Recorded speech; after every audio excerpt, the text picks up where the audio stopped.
Welcome back to Grief Inspired. My name is McNulty, and today we're talking about waking up with grief. And if you've lost someone that you love and you're here on YouTube looking for support, I want you to know that you found the right place.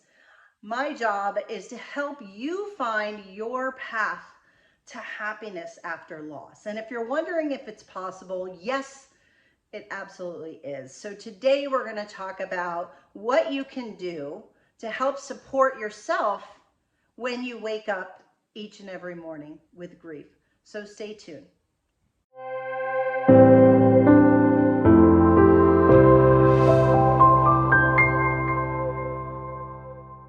Welcome back. I'm so glad that you're here. If you're enjoying the content on my channel, I want to encourage you to subscribe and hit the bell icon as well, because when you subscribe, you're helping other people who are also in grief and looking for support to find my channel.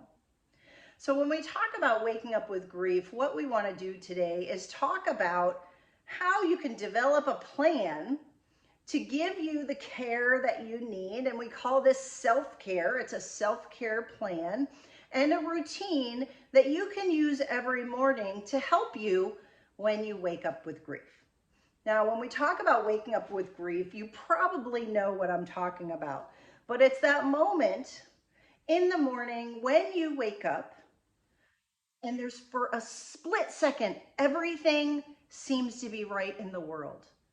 And then you remember, and then you realize that your loved one is gone.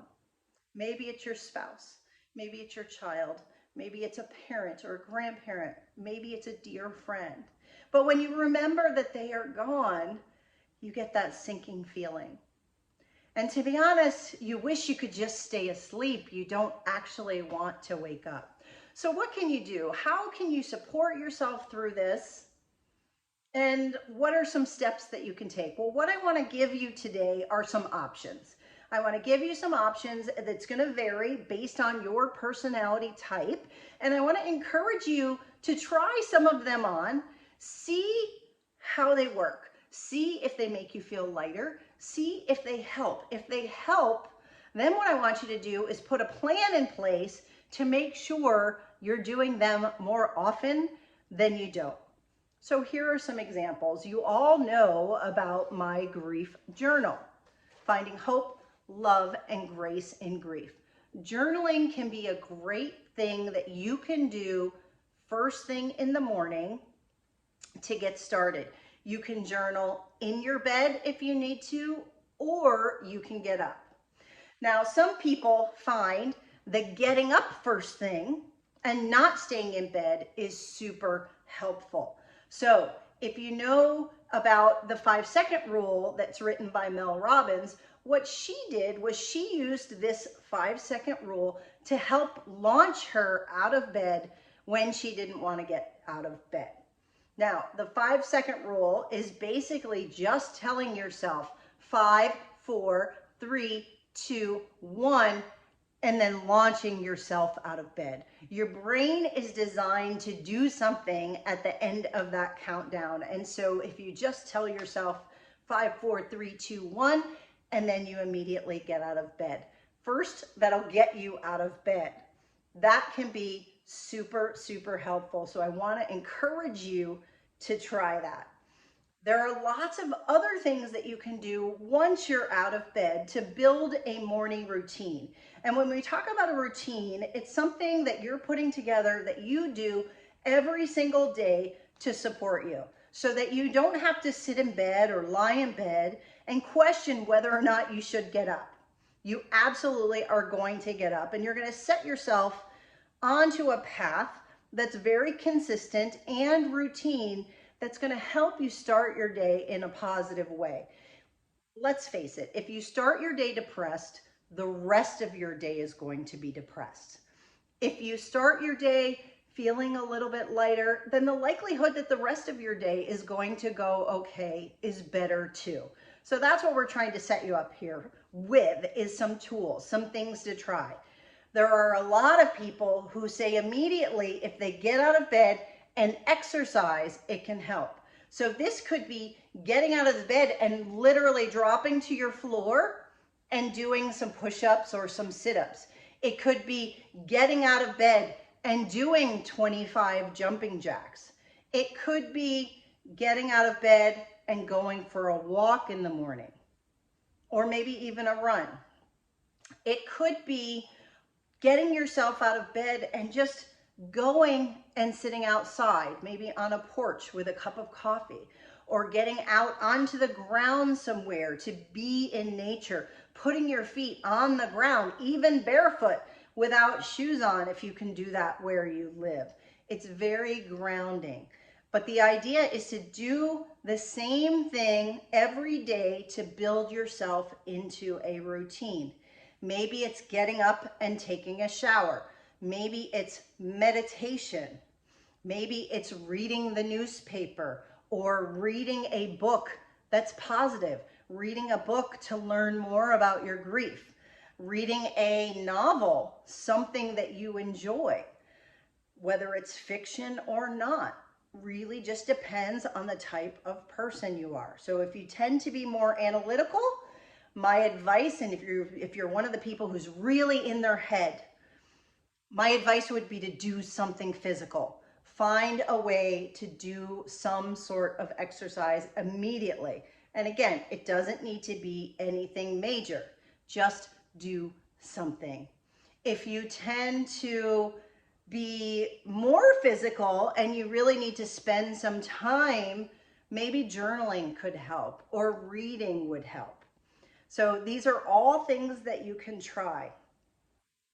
If you're liking this content, please hit the subscribe button and the bell icon too. Other morning routines that you can choose, right, would be having a healthy breakfast, making sure you're drinking a glass of water first thing with a little bit of lemon squeezed into it. That can be helpful. All of these things are things you can try in the morning, but the goal is really to find something that you find enjoyable that you can do on a routine basis, so you can train your body to not only get up out of bed, but to do something that's going to support you, that's going to give you self-care every morning. Now, we can't forget about gratitude, because if you can think of nothing else, and no matter what you try, you feel nothing but pain and you're stuck in your suffering, then the thing to do is shift to gratitude. Now, there's gratitude in my grief journal, but you can find a sheet of paper, and if you can get 3, 4, 5, 10 things out of yourself that you can be grateful for, your mood will start to shift. And the reason for that is because you cannot be suffering and experiencing feelings of gratitude at the same time. They cannot coexist. Now, the important thing about gratitude is to ensure that you're doing it on a very daily routine basis, but it will help you get out of the suffering. Maybe it's starting with, I'm grateful that I'm alive. I'm grateful that I had the time that I did with my loved one. I'm grateful that I get to have another day because they didn't get to have another day. I'm grateful that I have a support system. I'm grateful that I found this grief journal. I'm grateful that I found this video. You could watch one of my videos every morning if you wanted to. That would be a way to put some positivity and hope into your day. So what can you be grateful for? Gratitude will help.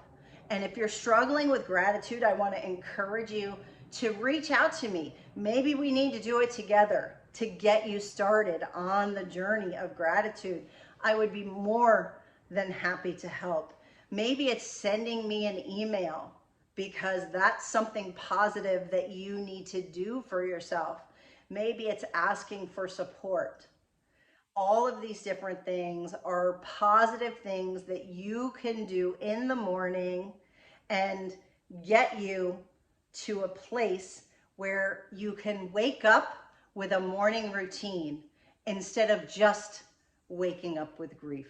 I hope you find these things helpful. If you have other ideas, I want to hear all of your ideas. What have you done that's helped you find the self-care that you need to help you in your morning routine?